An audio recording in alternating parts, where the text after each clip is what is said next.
This is why I love old history books.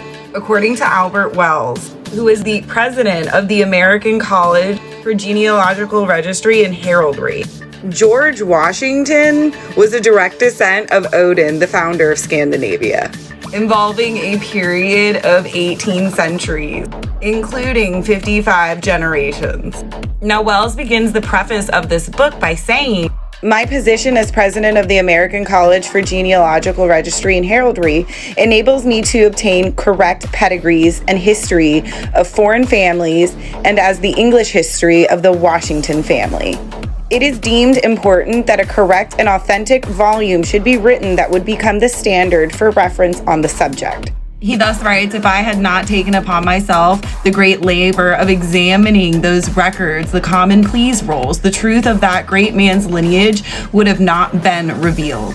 They are of immense value, and I hope you will make them known to your countrymen."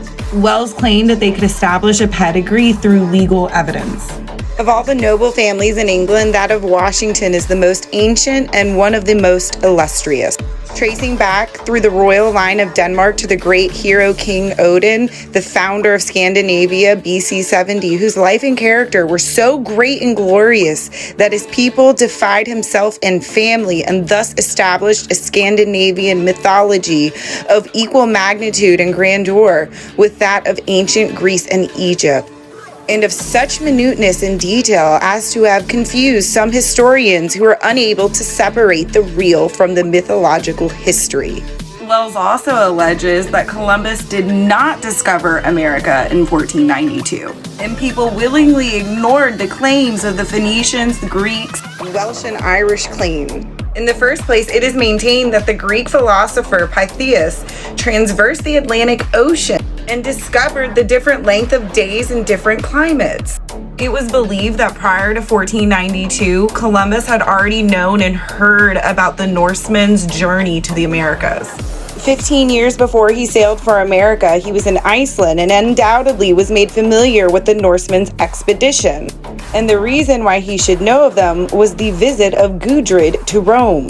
Gudrid was a Viking woman who had lived here. Her first husband was killed here and she left.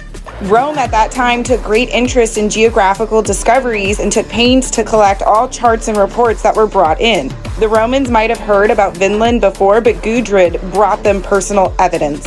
Vinland was known to the Vatican and can be proved by the fact that Pope Paschal II sent Erik Upsi as bishop to Iceland, Greenland, and Vinland. And Columbus had the opportunity to see the map of Vinland in the Vatican.